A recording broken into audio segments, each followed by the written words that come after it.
Latino acting roles can be scarce and predictable.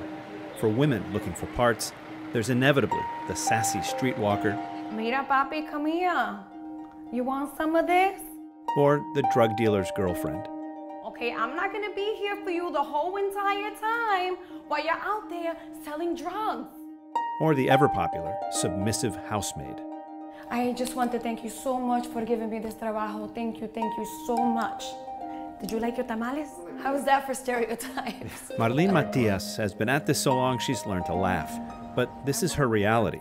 A Puerto Rican in New York City who spends her days scouring the casting calls online. The other day I applied for like 21 jobs. Uh-huh.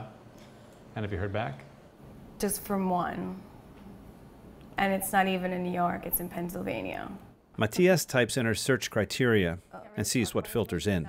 Or I'm backstage and looking to see if I can send in my resume for a few things. And this right now, the way I have it, it's for, sometimes I do all ethnicities. Right. And so if I just do Latina, Hispanic, everything changes really quickly. Okay, let's see what happens. Experienced sex worker. That is the job. See, so I get excited. She has no inhibitions and is good at reading everyone in the room. She has an answer for everything, can flip on a dime. To keep a secret, including her control of every situation takes a strange turn one night. No, role requires nudity. I'm not shocked. So yeah, so that's a pass. Yeah. Not for me. Yeah.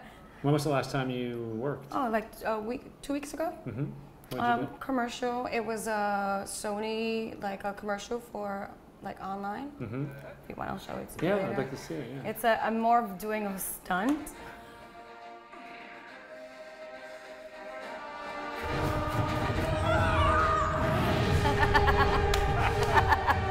Nailed it. That shoot was actually fun.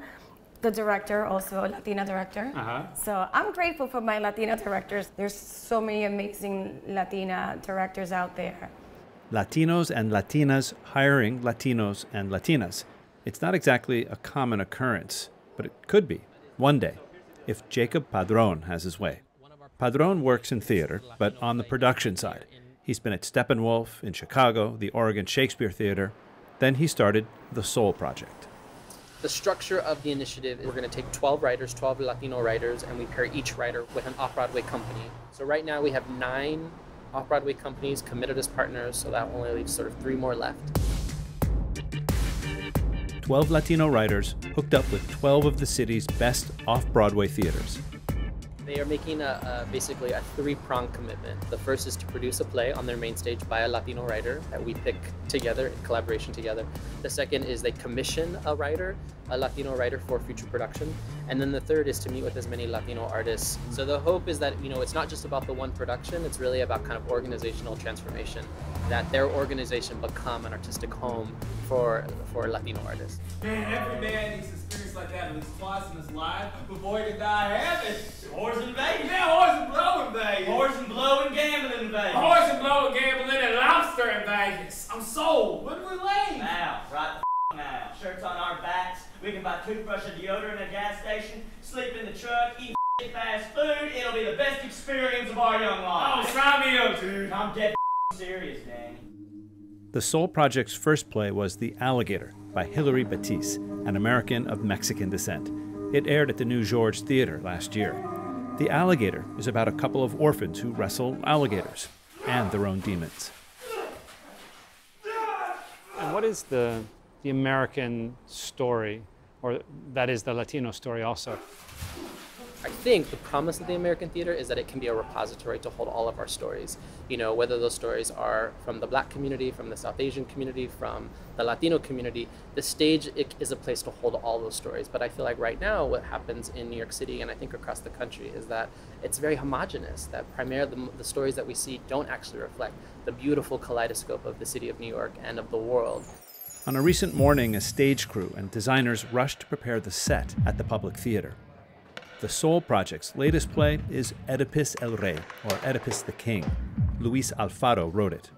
Luis Alfaro, I think, is one of our great pillars. You know, I like to call him the great maestro. He's a West Coast-based writer, and part of what I love about his stories is that they are built in community and that they really represent the Chicano and the Mexican-American experience in such a powerful way. You know, he's basically taking these three Greek stories that are very timeless and classic and put them in kind of a contemporary context in a way that we can kind of understand them as not just as a Latino Chicano community, but really just as an American community.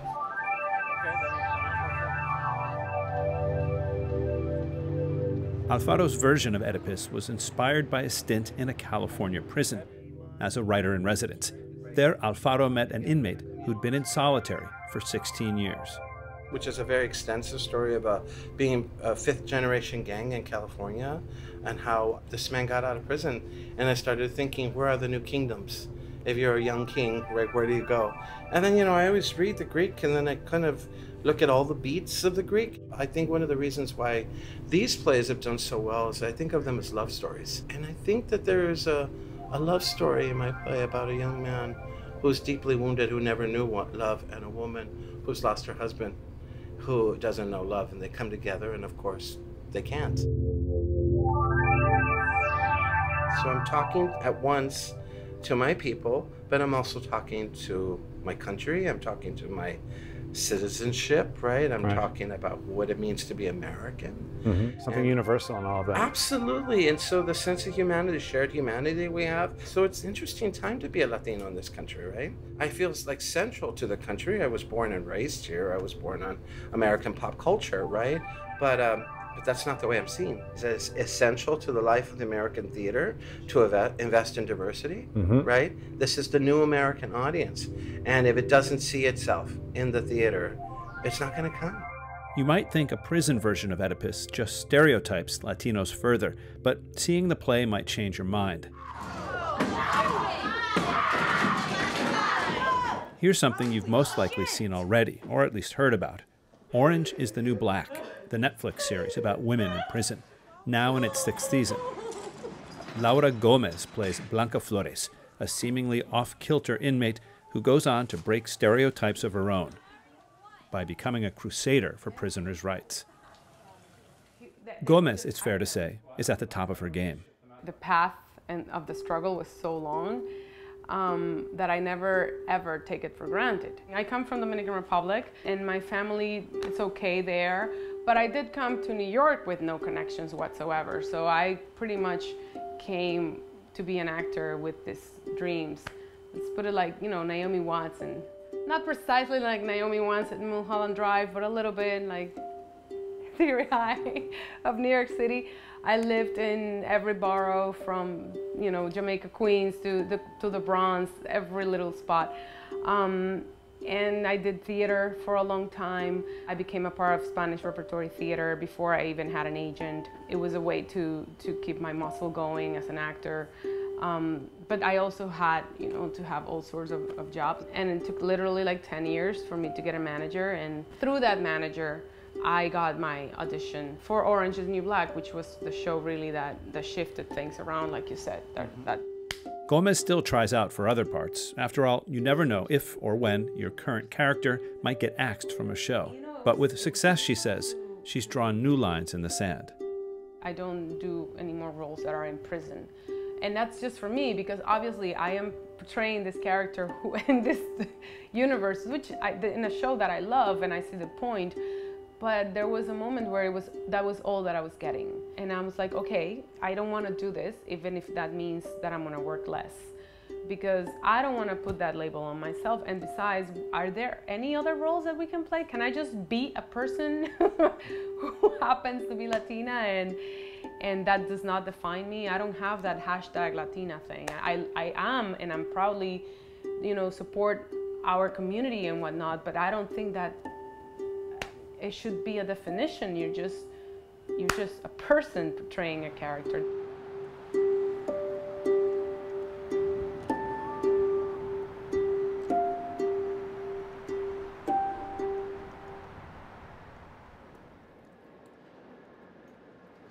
The Soul Project's Jacob Padron says each and every Latino in acting must continually light what he calls sparks of change. The hope is that we'll have kind of created and instigated and activated enough change within these companies that Latino programming and supporting artists of color will become a core practice for each of these companies, and so that they won't necessarily need the Soul Project. I often say that if the only time one of our partner companies produces a Latino play is when they are in collaboration with the Soul Project, then we will have failed.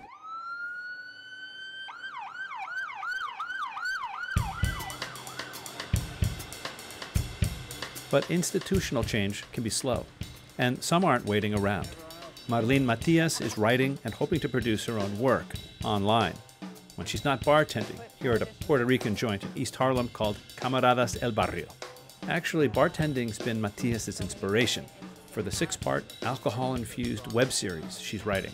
I hope that there's comedy in there because I like to fancy myself funny sometimes. There's definitely some humor in there, definitely a little bit more drama with hints of funny and a little bit of sexy. There's a reason why they call like wine and liquors, they call them spirits and stuff. So I play around with that and how different alcohol makes people feel a different way. You ever heard a story of like, you know, like, oh, I can't drink tequila. Right. Tequila makes me crazy. And then for somebody, it's like, oh, I can't drink whiskey. Right. So I'm playing a lot with that and the idea of like, you know, people's personalities, different personalities sometimes come out when they're drinking. Not surprisingly, Matias's main character is a powerful Latina woman, someone no one can push around or force to talk with a fake accent, as once happened to Matias herself at an audition with a white director. She was like, no, it has to be really intense. So then she goes on and starts to talk like this. And this is like a white woman telling me how to do a Spanish accent. And there's no one there, it's just her and I. And I'm like, am I being punked? Like, what the is going on? Like, she's like, no, you got to talk like this. What did you do? I did it again and I didn't do it.